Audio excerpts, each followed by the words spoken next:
ወይዘሮ አዳነች አቤቤ አንቺም ቤተሰብ አለሽ። ጀግናዋ የጽድቅ ተጓዧ አስፈሪ ጭፍጨፋ ህፃናት ላይ ለማድረግ ይህ ግለሰብ ተዘጋጅቷል። ህፃናት ላይ ባሉበት የትም ቦታ ቢሆን ወይ ትምህርት ቤትም ሰሞኑን እየተራገበ ያለው ህፃናትን እጨፈጭፋለሁ አላማውም አለኝ ያለው ልጅ ኢንፎርሜሽኑን ሙሉ በሙሉ አግኝቻለሁ። በኢንሻአላህ እኛም በህይወት እስካለን ድረስ የዛሬ 5 ዓመት በኢትዮጵያ ላይ ሸሪዓ ይሄድባትን ብላችሁ የምታወሩ ሆነ እንዴ እፎይ ራሱ ለምን አይገለውም? አላ እነሱ ያላህ ዘበኛ ናቸው። የነሱ አምላክ ያለ ሰይፍ መኖር አይችልም። ወይዘሮ አዳነች አቤቤ አንቺም ቤተሰብ አለሽ። ሰላም ለኪ እያለ እዩ ጩፋ ትዝ አላችሁ 2014 ላይ ምን ያምራል ብትሉኝ ሃይማኖተኛ ሲበጣበጥ ማየት ብሎ ራሱ ተበጣበጠ። እንደ ሃይማኖተኛ አይነት ደንቆሮ የለም። ባለፈው ነግሬያቸዋለሁ። ሃይማኖተኞች ሲበጠበጡ ብያለሁ። አሁንም ይበጠበጣል። ምንም ማስተካክለው ነገር የለም። ይቀጥላል። ዋዜማ ነው ያለፈው። ዋናው መበጥበጥ እየመጣ እግዚአብሔር ስራውን ሰራ። ብራዘር ንስሐ ገባ እዩ ጩፋ።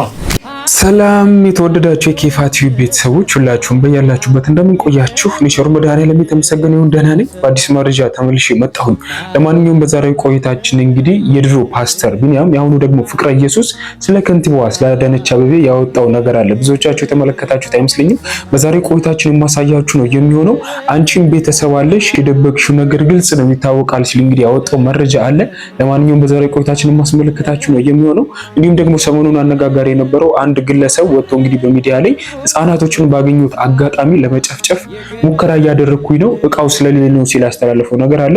በመጨረሻም ዮኒ ማኛ የዚህን ግለሰብ መኖሪያ በአደባባይ ይፋ አድርጎታል። ሁላችሁም እንድትጠነቀቁ ሲል ያስተላለፈው መልእክት አለ። በዛሬው ቆይታችን እነዚህን ሁሉ ማስደሰሳችሁ ነው የሚሆነው። የድሮ ፓስተር የአሁኑ ፍቅረ ኢየሱስ ለከንቲባዋ ምን አይነት መልእክትን አስተላለፈ? በዛሬው ቆይታችን አስመለክታችኋለሁ። ላይክ በማድረግ እንጀምር። በኢንሻአላህ እኛም በህይወት እስካለን ድረስ የዛሬ 5 ዓመት 10 ዓመት በኢትዮጵያ ላይ ሸሪዓ ይሄድባትን ብላችሁ የምታወሩ ሆነ ሌላ እንደዚህ አይነት መሰሎችን በአላህ ፍቃድ በኢትዮጵያ ምድር ላይ ይጀመራል። እንዘጋጃለን። አላህ ያዘዘንን እንታዛለን። በዚህ መንገድ ከሞትንስ ወላሂ ኪሳራ የለም። ዛሬ አቅም የለንም። እሺ እንዘጋጅ። ኃይላችን ከኩፋሮች ጋር እስኪስተካከል ድረስ ዛሬ ኩፋሮች እየተኙ ነው እንዴ? እየተዘጋጁም ነው፣ እየሰሩም ነው። እኛም እንዘጋጅ። አላህ ያዘዘንን ነገር እንታዘዝ ነው፣ ሌላ ነገር አይደለም። ጠላትን ማሸበር፣ ደፈጣዎችን ማድረግ፣ በምንችለው ኃይል ሁላ መዘጋጀት፣ ወጣቱን ማሰማር። የኔ ልብ ምት ላይ ያለው ወጣቱ ጋር የለም ብላችሁ ካሰባችሁ ወላሂ ተሳስታችኋል። በስራ በመገለጥ ውስጥ ብዙ ነገሮችን መጠበቅ እንዳለብን የሚያሳዩ የማንቂያ ደውል እየተደወለ ነው የሚገኘው። እንግዲህ ስለ ወንድማችን ስለፎ ያስመልክቶ በጣም ብዙ መረጃዎች እየወጡ ይገኛሉና በመጨረሻም እንግዲህ በዚህ ደረጃ ልክ እስኪያስቡ ደርሰዋልና በጣም የሚያሳዝን ነው። ለማንኛውም እንግዲህ ስለዚህ ቃል የምናገርበት አንደበት የለኝም። ነገር ግን መምህር ፋንታውን ዋቂ በጣም በሚገርም መንገድ አስቀምጠውታል። ከራሳቸው አንደበት ላስመልክታችሁ። ስንከራከር ለመግደል አንሄድም፣ መጥላትን አንችልም። ባልንጀራ እንደራስ ውደድ ብቻ ሳይሆን ጠላትን ውደድ የሚል ስላለብን የተለየ ነው የኛ አቋም። ሁለተኛው የኛ ማተኮር ያለብን ሼርድ ቫልዩ ማለት የጋራ ሴቶቻችንን ገልጠን ልክ ለነሱም ቢያደርጉት ደስ የሚለን ገልጠን ከዛ ሲወጡ ምን ያህል ከሰውነት እንኳን እንደሚርቁ በሃይማኖት ስም ከሰውነት እንዴት እንደሚወጡ ማሳየት ነው። ግደል እኮ ከሰውነት መውጣት ነው። አይ አላህ ትእዛዝ ነው ካሉ አላህ ዘበኛ ይፈልጋል ማለት ነው። ራሱ መግደል አይችልም። ስለዚህ ፈጣሪ አይደለም ማለት ነው እንዴ? እፎይ ራሱ ለምን አይገለውም? አላህ እነሱ ያላህ ዘበኛ ናቸው። የነሱ አምላክ ያለ ሰይፍ መኖር አይችልም። ምንድነው እሱ? ይሄንን ሪስፔክት ይሄንን ክብር እኛ የምናከብረውን ክብር ስለማያውቁ ከማያከብርህ ጋር ስትነጋገር እንዴት እንደምትነጋገር ማወቅ አለብህ ማለት ልጆቻችን ይሄን አውቀውታል። በደንብ አድርገው ምንም ሳይጨምሩበት ከሐዲሱ ከቁርአኑ እየጠቀሱ ነው አፋቸውን ያዘጓቸው ያበሳጫቸው። አደንቁሮ የሚያስከትሉትን ወጣት እስላም ክርስቲያን ይሆናል ብሎ ፈሩ። በእውቀት ማሸነፍ ሲያቅታቸው ተናጋሪውን ምላስ ሊቆርጡ ተነሱ። ቆራጩን የሚቃወም አባት ጠፋ። መንግስትን ቻሌንጅ የሚያደርግ እኔ ዜጋ ኮንኩን እንደነት መጠበቅ ግደል ብሎ ሰጀስት ያደረገው ሰው ለፍርድ አቅርብ ሲባል ጭራሽ ቄስ ነኝ የሚል ሰውዬ እንደው ታጋ የሚለው ስም ጥሩ ነው ይወጣለት። ምን እንደሚታገል እግዚአብሔር ይወቀው። ከእውነት ጋር ነው የሚታገለው ማለት ነው። ትንሽ እንኳን አያፍርም መስቀል ይዞ ሲወጣ። መስቀል እኮ የሰላም የእውነት እንጂ የአድርባይነት የሆድ አይደለም እኮ። የሆድ ማንኪያ እኮ አደረገው፣ የምግብ መጉረሻ የሾርባ መጠጫ መሰለው ጌታችን መስቀል። እሱን ይዞ ለገዳዩ ጠበቃ ይቆማል፣ ለፍትህም ለእውነትም አይቆምም። ይሄን ቅስናውን ታጋይን ቄስ፣ ሳይሮስን ጳጳስ፣ ዳንኤልን ዲያቆን አድርጎ ቁጭ ያለው ሲኖዶሳችን የግድያ አዋጁን ለመቃወም ወኔ የለውም። ለምን? ራሱ የት እንዳለ ራሱ ነው የሚያውቀው። እምነት ውስጥ አሉ እነዚህ ሰዎች ምንድን ነው የሚሰሩት የሚለውን ልጆቻችን አውቀው መጽሐፍ ጠቅሰው ፕሮቴክት የሚያደርጋቸው ሕግ እንደሌለ አውቀው በጥንቃቄ ነው የተከራከሩትና ኦርቶዶክሳዊ መንገድ ላይ ነው ያሉት። ወደኛ ሲያመጡት ስክሪፕቸሩን መጽሐፍ ቅዱስን ይጠቅሳሉ። ሂስቶሪካል ኮንቲኒቲ እንዳለን ከመጀመሪያ ያመጡታል። ድንገት ዱብ ያደርግነው እንደ ሉተር ወይንም እንደ ካቶሊክ ከ300 እና 400 ዓመት በኋላ በአዋጅ የሰራ ነው ሃይማኖት አይደለም። ኮንቲኒቲውን ያሳይተዋል ልጆቹ። ከጌታችን ልደት 1000 ምናምን በፊት የጻፈውን የነ ኢሳይያስ መጽሐፍ እየጠቀሱ አያይዘው አሳይተዋል። ትንቢትን የሌለው ድንገት ዱብ ያለ መጽሐፍ ወረደልኝ እያለ ሲጭነው ምስክሩ ለራሱ መስክሮ እኔ ነኝ ነብዩ፣ መጽሐፉም ይሄ ብቻ ነው፣ ጅብሪል የሚባል ነው ያናገረኝ፣ ምንም እኮ ሌላ ምስክር የለም። አንድ ሰው ዳኛም ምስክርም ባለ መጽሐፍም ራሱ ነብይ ስሜን ካልጠላህ አጸድቅም ብሎ ይሄን እንኳን የተቀበለ ሰው ይሄን ሁሉ ሺህ ዘመን የተጓዘ በተለያየ ቋንቋ ተጽፎ የሚናበብ በግሪክ፣ በአርማይክ፣ በአረብኛ፣ በሶሪያ በቀድሞ ቋንቋ ማለት ነው፣ በሮማይስ ተጽፎ አንድ የሆነ የተለያየ ሀገር ያሉ ሰዎች የተለያየ ዘመን ውስጥ የነበሩ ሰዎች ጽፈው ለአንድ ጌታ ለኢየሱስ ክርስቶስ መሲህነት የጻፉትን ለመቀበል የቸገረው ሰው ጋር ስትከራከር ምን ያህል አዳጋች እንደሆነ ተመልከት። ስለዚህ ልጆቻችን ጥሩ ነው ያደረጉት። በቃ መጽሐፉን እዚህ ጋር አይተውና የራሳቸው መጽሐፍ እየጠቀሱ ስህተቱን ይነግሯቸዋል። ከዛ ይቆጣል። መጽሐፉን ሲጠቅሱ አይ እኛ እንዲህ ነው የምንተረጉመው ብሎ የኛ ደግሞ ይመልሳል። ልግደልህ አይልም። እና ትክክል ነው ያደረጉት ስክሪፕቸርን መሰረት ማድረጋቸው። ሌላው መጠንቀቅ ያለብን ሁላችንም የእረኝነት ምንድነው ኃላፊነት ነው። የእረኝነት ኃላፊነት ማለት በምንናገረው ምክንያት የምትጠፋ አንድ ነፍስ ካለች እግዚአብሔር ጠይቀናል በቃላችን። ያሳትነው ክርስቲያን ካለ ወደ ክርስትና እንዳይመጣ ደግሞ ክርስቲያን ያልሆነውን ሰው የበለጠ እንዲጣላን ከሰራን ልቡን ከደፈንን በፍቅር ካላረግን ይመጡ የነበሩ ነፍሳትን መንገድ ከዘጋን የኛም እንዲሰናከል ካረግን እግዚአብሔር ስለሚጠይቀን መለፍለፋችን መደክማችን ሁሉ ለመዳን ካልሆነ ምን ያደርግልናል? ሰይፍ ፈርተን አለ የምንኖረው። በነፍስ እንዳንጠፋ ነው የምንፈራው። ከሁሉ በላይ ስጋችን ሰይፍ ሊፈራ ይችላል፣ ግን ከሱ የሚበልጥብን የነፍስ መጥፋት። በአፖሎጀቲክስ ውስጥ የእረኝነት ስፍነት ማለት ምንድነው?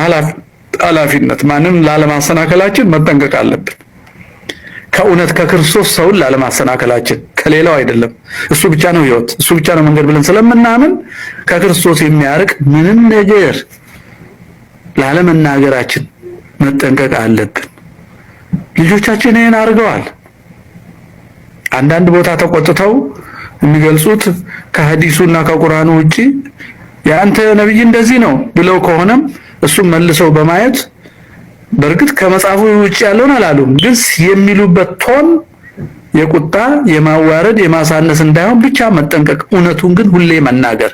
ምክንያቱም እነዛን ነፍሳት መዳን አለባቸው። በዚህ እምነት በእስልምና እምነት ውስጥ ያሉ ሰዎች ወደ ክርስቶስ መምጣት አለባቸው። ለዛ ነው መስራት ያለብን። ለመግደል አንሰራም እንደነሱ፣ የኛ ሃይማኖት አይደለም። ይገደል አንልም እኛ፣ ግን ሲገሉን ደግሞ አንፈቅድም። በዚህ ምድር የመኖር መብት ስላለ ማለት ነው በሀገራችን። ለዛው እንዴ የጨፈጨፈንን ግራኝን እኮ ንጉሴ ነው ብለው ድርቅ የሚሉት እኔ መሐመድ ኢብን አልጋዚ ነኝ ብለው ካንሴራ ሳተው የሚለብሱት በአዲስ አበባ የባህልና አዳራሽ ራት እየደገሱ ሁሌ እሱን የሚያወድሱት እኮ እንደግማቸዋለን እኮ። ይህንን በድንቁርና የሚያሳልፍ ጳጳስ፣ መምህር፣ ዘማሪ ምንኛ የተቀሰፈ ነው። ዞሮ ዞሮ ቤታችን ላይ ነው የሚያመጣኝ። ልጆቻችን ያደረጉት ጥሩ ነው። እውነትን መናገር መቀጠል አለባቸው። ሰው ግን ይሄንን እብደት ይሄንን የአራጅ አዋጅ እንዳውም የበለጠ ሰው ወደ ክርስትና የምንጠራበት አድርገን እንደ መሳሪያ መጠቀም አለብን፣ ሰው ወደ እውነት እንደሚመጣ። ምክንያቱም የሚገሉለት እንደ ዘበኛ የሚጠብቁት አምላክ አይደለም። እስላም ልብ ካለው በዚህ ብቻ ችግር እንዳለ ያውቃል። ስለዚህ የፈጠረውን ግደሉልኝ አይልም። መግደል ከፈለገ ራሱ ይገላል። እንግዲህ መምህር ፋንታሁን ዋቄ ቃለ ሕይወት ያሰማልንና እኔ ከምገልጸው ይልቅ ከአንደበታቸው ላሰማችሁ ብዬ ነው። በቃ ግልጽ ነው የተናገሩት። ምንም መደባበቅ የሚያስፈልገው ነገር ይኖራል ብዬ አላስብም። ለማንኛውም እንግዲህ ስለ ወንድማችን እፎይ በቅርቡ ከ15 ቀን በኋላ እንደሚመለስ አዳዲስ መረጃዎች እየወጡ ይገኛሉ። ሁላችሁም እስቲ ናፍቆታችሁን ኮሜንት ላይ ግለጹለት።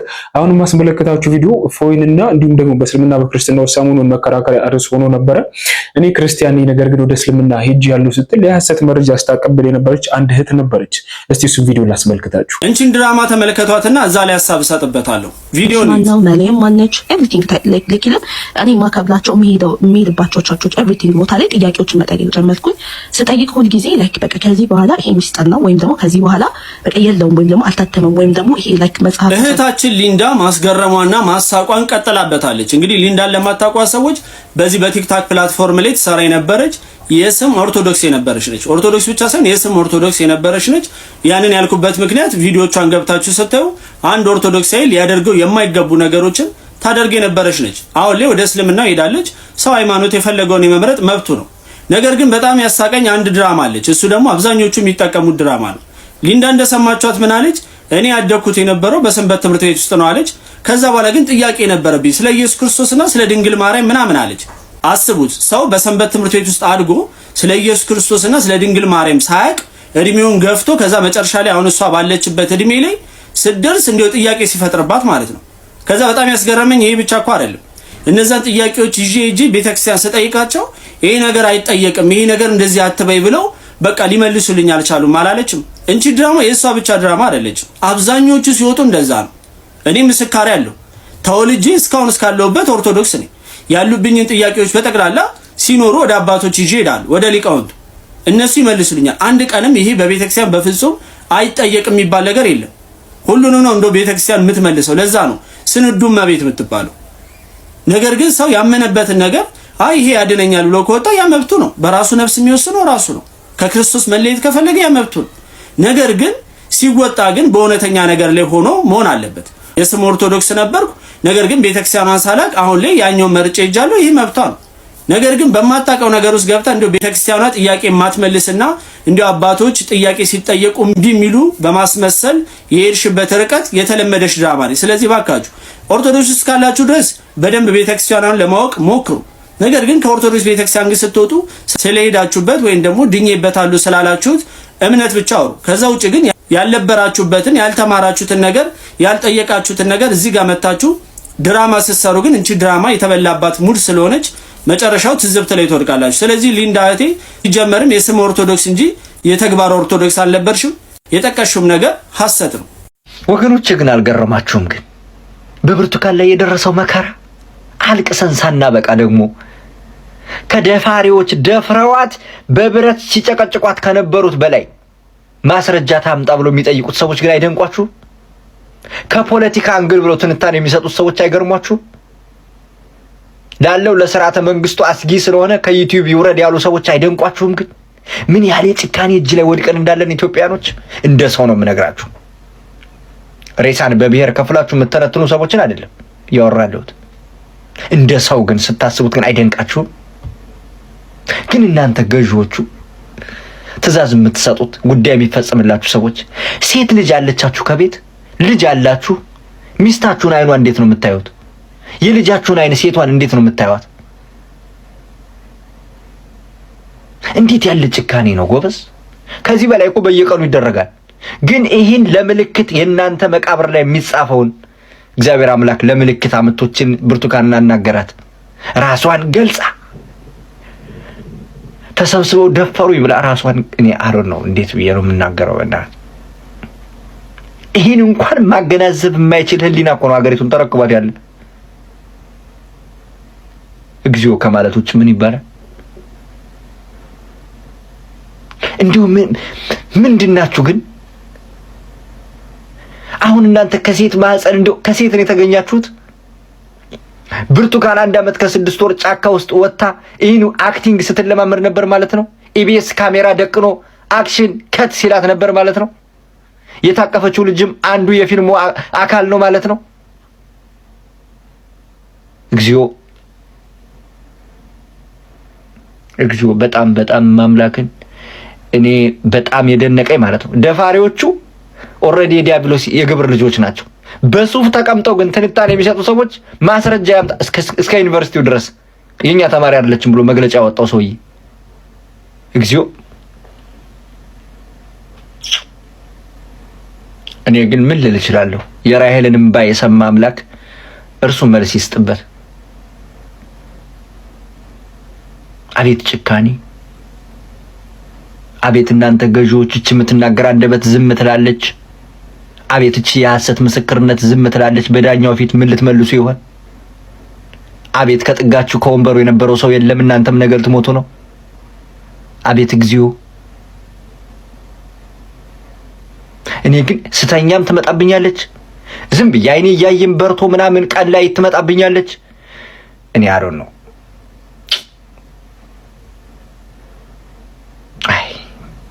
እንግዲህ ስለ ብርቱካን አስመልክቶ በጣም ብዙዎችን ያሳዘነ ድርጊት ነው የተፈጸመውና በጣም ብዙዎችም ሲቃወሙ ነበረ።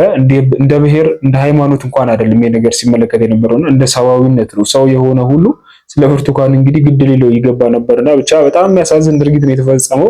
እግዚአብሔር አምላክ ደግሞ የፍርድ ቀን አለ ብለን እናስባለን። ያችን ቀን አንድ ቀን ትኖራለች፣ እሷን በጉጉት እንጠብቃለን። ለማንኛውም ወደ እርሳችን ስንመለስ እንግዲህ ሶሻል ሚዲያ ላይ ሰሞኑን አነጋጋሪ ከነበረው አንድ ወጣት ሕፃናቶችን ባገኘበት ቦታ ለመግደል እቅድ እንዳለው ሲናገር ነበረ። ብዙዎች የዚህን ሰው መረጃ አላገኙም። ዮኒ ማኛ ግን ያስቀመጠው ነገር አለ። እነዚህን 2 ቪዲዮዎች አያይዤ ላስመልክታችሁ። አስፈሪ ጭፍጨፋ ሕፃናት ላይ ለማድረግ ይህ ግለሰብ ተዘጋጅቷል። ሕፃናት ላይ ባሉበት የትም ቦታ ቢሆን ወይ ትምህርት ቤትም የመጨፍጨፍ አደጋ የማድረስ እቅዱ አለኝ። 19 ዓመት ወጣት ሙሉ ቤተሰቡን ጨፍጭፎ ገለዋል። እናቱን እና 2 እህትና ወንድሙን። ቢቢሲ እንደዘገበው ይህ ግለሰብ ቤተሰቦቹን ገሎ በዛው ቀን ደግሞ 30 የሚደርሱ ሕፃናትን ለመግደል ወደ ትምህርት ቤት እያመራ ነበር ፖሊሶች ያዙት። ይህ ጨካኝ እንግሊዛዊ ታዳጊ ቤተሰቦቹንና እኚህ 30 ሕፃናትን ከመግደሉ በፊት እንደምትመለከቱት ኩሽና ቤት ውስጥ እንዴት እንደሚገል ዝግጅት እያደረገ ነበር። ይህ ግድያ ለማድረግ የፈለገበት አንደኛው ምክንያት የ21ኛው ክፍለ ዘመን አሰቃቂ የሕፃናት ጨፍጫፊ ተብሎ ያው በክብረ ወሰን ላይ እንዲቀመጥ ወይም ደግሞ በታሪክ ላይ ለመቀመጥ ስለፈለገ መግደሉ በፊት የሚናገረው በደንብ አዳምጡ።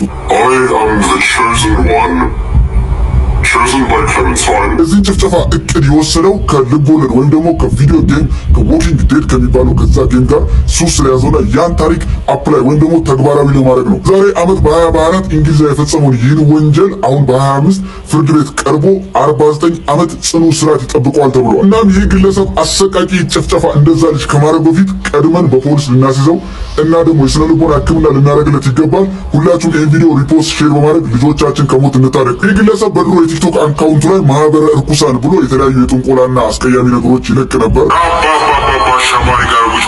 አሁንም ስለዚህ ሰው የተጨማሪ መረጃ ካላችሁ ኮመንት ላይ ጻፉ፣ ለፖሊስ እንድናሳውቅ እናንተም አሳውቁ። ሰላም ሰላም ሰላም፣ እንዴት ናችሁ? አማን ነው? ክብሩ ይስፋ ክብሩ ይስፋ። የእናትና ልጁ ዩቲዩብ ላይ ሌላ ቦታ ላይ ቁጭ ብዬ ሊቪንግ ሩም ቪዲዮ ሰራ አልተመቻችሁም መሰለኝ። እቤት አልገባም እያላችሁ እያወራችሁ ስለሆነ ያው የምታቋት ቦታ ላይ ተቀምጬ ቪዲዮ ልስራ። የምታቋት ቦታ ላይ ተቀምጬ ቪዲዮ ልስራ። ለማንኛውም ትላንትና ሰሞኑን እየተራገበ ያለው ሕፃናትን እጨፈጭፋለሁ አላማውም አለኝ ያለው ልጅ ኢንፎርሜሽኑን ሙሉ በሙሉ አግኝቻለሁ። እሱን ነገር ለሚመለከተው አካል በሙሉ እንድታደርሱልኝ እጠይቃለሁ። የሕፃን እጨፈጭፋለሁ ያለው የሰፈሬ ልጅ ነው። ከዚህ በፊት የ12 ዓመት ሕፃን ልጅ ህይወት አጥፍቶ 5 ዓመት ታስሮ ነው የወጣው። ሰፈር ውስጥ በጣም የሚፈራ ነው። ስሙ ቢኒያም ይባላል። ኮተቤ ነው የሚኖረው። ቢኒያም ነው ስሙ። ኮተቤ ነው የሚኖረው። ይሄ ልጅ እንግዲህ የ12 ዓመት ልጅ ህይወት አጥፍቶ በ5 ዓመት እስራት ብቻ ነው የተፈታው። ስልክ ቁጥሩ ይሄን ነው የምናገረው 0944 000 545 ነው። 0944 000 545 ነው። ስለዚህ ይሄን ሰው ቢኒያም ይባላል።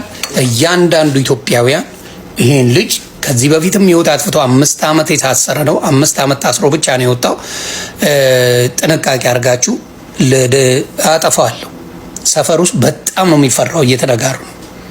እና ሌላው ደግሞ ዲያብሎስ ነው የሚያመልከው። ሰይጣን አምላኪ ነው። በጣም አረመኔ ነው። ከዚህ በፊት ህፃን ልጅን ያጠፋ ነው። አሁንም በቪዲዮ ሳይፈራ ወጥቶ የሰራ ነው። ስለዚህ ኢትዮጵያውያን አዲስ አበባ የምትኖሩ ኮተቤ አካባቢ ያላችሁ በድጋሚ ሞሞታ ስልኩ 0944 000 545 ቢኒያም ይባላል። ይሄ ነው። አሁንም በቪዲዮ ሳይፈራ ወጥቶ ህፃናቶችን መጨፍጨፍ፣ ህፃናቶችን መጨረስ እፈልጋለሁ፣ አላማውም አለኝ ፍላጎቱም አለኝ እያለ እየተናገረ ነውና ይሄን ነገር እያንዳንዱ የኢትዮጵያ ህዝብ በተለይ አዲስ አበባ ያላችሁ ኮተቤ ላይ ሰይጣን አምላኪ ሰው ነው። በጣም ይዛችሁ ነው ተገቢውን እርምጃ እንድትወስዱ በታላቅ ትህትና ጠይቃለሁ። አስቸኳይ መረጃ ነው። ሰላማችሁ ይብዛ። አመሰግናለሁ። እንግዲህ ቪዲዮን እንደተመለከታችሁት ነውና በኮተቤ ውስጥ የምትገኙ እንግዲህ የዛ ሰፈር ተወላጆች በሙሉ የመረጃ የሚደርሳችሁ ከሆነ ስለገለሰቡ በቂ መረጃ አግኝታችኋል ብዬ አስባለሁና እንግዲህ በጣም ብዙዎቻችን ጥሩ ስራ ሰርተን ትልቅ ነገር ላይ እንደመጻፍ ከዛ በፊት እንደተመለከታችሁት እንግዲህ ክፉ ስራ ሰርተው አለ አይደለ ከፍታ ላይ ለመቆም የሚፈልጉ በጣም ብዙ ሰዎች አሉና ለነሱም እንግዲህ ልቦና ይስጥልን እያልን ይሄን መረጃ የምትመለከቱ ግን ለብዙዎች እንድታዳርሱና ነክተው ማድረግ ያለባቸውን እንዲያደርጉ ስል በትህትና የምጠይቃችሁ ነው የሚሆነው። ለማንኛውም ደርሳችን ስንመለስ የድሮ ፓስተር ቢኒያም የአሁኑ ደግሞ ፍቅረ ኢየሱስ ስለ ከንቲባ ያወጣው ነገር አለ። እሱን ቪዲዮ ላስመልክታችሁ። አጠር ያለች ነገር ነች። እሱን ነገር ላስመልክታችሁ። ወይዘሮ አዳነች አቤቤ አንቺም ቤተሰብ አለሽ። አንቺም